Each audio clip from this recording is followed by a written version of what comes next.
สบายดีน้องพี่น้องเฮาอยู่ภาพเจ้าสางสายเนาะมันนี้ก็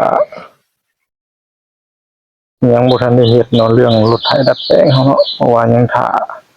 หน้าแปลนล้อเนาะยังท่าหน้าแปลนล้อเนาะจะไปห้องกึ่ง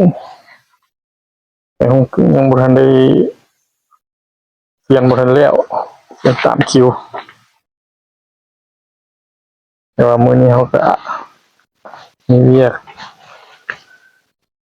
เปลี่ยนยางรถจักรไฟฟ้านี่เนาะเปลี่ยนยางรถจักรไฟฟ้านี่โดยการเฮาสิใส่ยางตัวนี้เนาะยางตัวนี้ที่ว่าเก็บมาที่เป็นยางที่สร้างสายซื้อที่ดุลแล้วแต่ว่าเอามาใส่แล้วมันตกขอบสูบบ่ขึ้นเนาะสูบแบบมันบ่ขึ้นขอบก็เลยว่าคิดว่าเป็นน้ำมันแข็งก็เลยสิเปลี่ยนออกแล้วบัดนี้คิดว่าสิเก็บมาใส่คืนสิเอามาใส่ทางหน้าลองเบิ่งเพราะว่าเฮามีปั๊มลมแล้วลองเบิ่งเดี๋ยวเฮามาเปลี่ยนนํกันสิได้บ่แต่ว่างัดแข็งหลายเอาเหล็กงัดขอบนี่บ่แข็งก็ขอให้มันเฮ็ดได้เนาะเดี๋ยวมาเบิ่งนํกันอีกบัดนึงหลังจากที่ว่าเขามาหล่อออกมาแล้วเนาะมางหล่อออกมาออกจากรถเขาก็มางัดยางออกมาแล้วเงียนหลายเนาะเงียนหลายเห็นคนใหญ่ผ่าตัวนี้มันน้ำยากันซึมมันที่ว่ามันซึมมักหัวเขาซื้อน้ำยามาใส่มันเป็นน้ำยาของจีนที่ว่าเขาใส่เวลาอย่างหัวหูน้อยๆเนาะหรือว่าอย่างซึมมันใส่น้ำยาตัวนี้แต่ว่าสางสายเปลี่ยนอย่างออกเพราะว่าอย่างมันเหี่ยนหลายละเลยเก็บอย่างเก่าตัวนี้มาใส่เนาะจริงๆอย่างนี้สางสายเคยใส่ทางหลังเนาะใส่ทางหลังแล้วบัดนี้มันอยู่เลยละมันก็แวบก็คือว่ามันหัวแล้วก็ได้ซื้อน้ำยาตัวนี้มาใส่น้ำยาแบบใส่ตัวนี้มาใส่ก็บ่อยู่แล้ววันนี้แต่ว่ามันเป็นน้ำมันเอาเครื่องสูบลมที่ว่าสูบมือเนาะสูบมือแล้วมันลมมันบ่แพ้มันเนาะบ่แพ้มันก็เลยสูบแล้วมันบ่ขึ้นขอบบัดเดี๋ยวนี้ทางซ้ายมีปั๊มลมแล้วก็เลยว่าเอาปั๊มลมมาสูบมันก็ขึ้นขอบมามันก็อยู่ดีแต่บ่มีห้อยหัวนี่แข็งแต่ว่าก็สิเอาใส่ทางหน้าเพราะมันงัดยากแต่ทางหลังงัดยากมันต้องได้มั่งเบื้องนี้ออกซะเลยว่าเอาใส่ทางหน้าไว้มันก็ยังใส่ได้อยู่เนาะ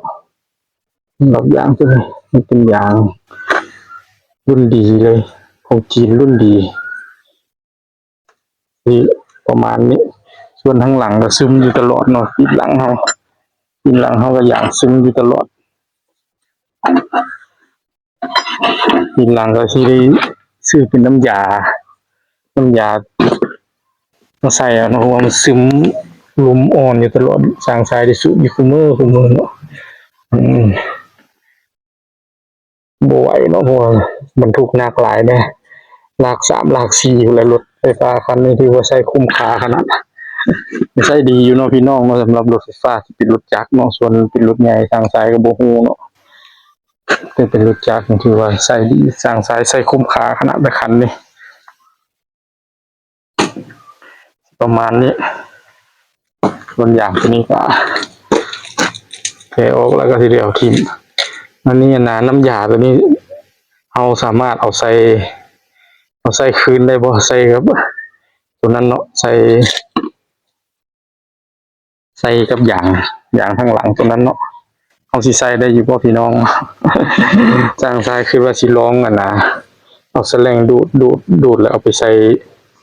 ส่กับอย่างหลังตัวนั้นลองเบิ่งบางเทื่อมันได้เนาะเทื่อว่าบ่ได้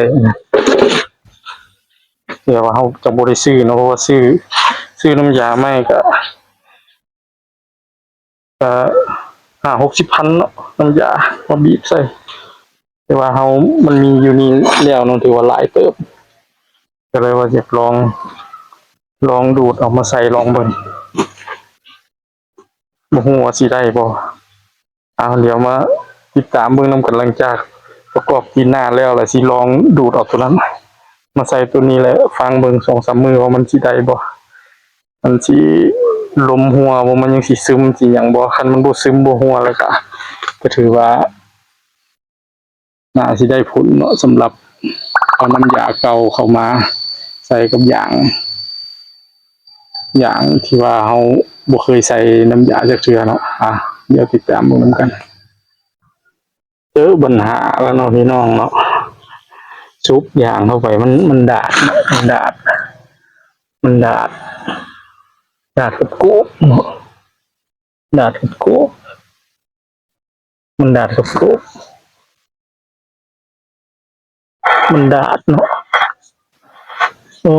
เลยใส่บ่ได้ทั้งพี่น้องเลยมันดาดพี่น้องเห็นบ่มันดาดอยู่บนนั้นเนาะมันดาดอยู่นะสิได้มาเอาคืนสิได้เสียเวลาใหม่โอ้ยคิดว่าสิได้ใส่ยางละคิดว่าสิได้เก็บยางนี่มาใส่คืนเพราะว่าซื้อแพงว่ายางตัวนี้ซื้อ600,000ปลายเนาะสิได้ย้ายไปใส่ทางหลังเนาะทางหลังมันงัดยากทางซ้ายหรือบ่อยากเอาใส่ก็เลยอยากมาใส่อยู่ทางหน้าเพราะทางหน้ามันมางตีนรอออกมามันงัดง่ายเขาได้แฮงงัดเนาะวันนี้มันใส่บ่ได้นี่ก็สิได้เอาไปใส่ทางหลังกันเนาะพี่น้อง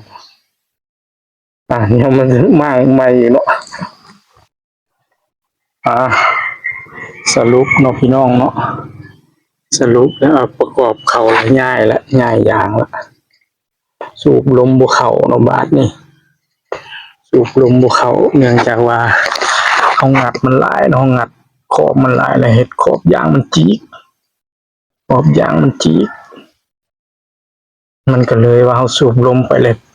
ผิวออกทั้งขอบนี่เบิดเนาะเสียดายเด้เนาะสิได้บดไปห้านพุ่นละสิได้บดไปห้านแล้วไปเปลี่ยนอยู่ห้านให้ห้านเขาเฮ็ดให้เลยเขาเอิ้นว่ามันหยังเสียน้อยเสียมากเสียน้อยเสียยากเนาะเสียน้อยเสียยากเสียมากเสียง่ายคำสุภาษิตโบราณเพิ่นเบิ่งเพิ่นเว้าไว้เนาะประมาณนี้ทางหน้าก็ใช้เรียบร้อยแล้วทางหน้าง่ายใช้เรียบร้อยแล้วง่ายใช่เลยก็ตักเอาน้ำยาอยู่ในนั้นใส่เข้าไปในยางใส่ไปในยางนี่หวังว่ามันจะบ่ซึมแล้วบัดนี้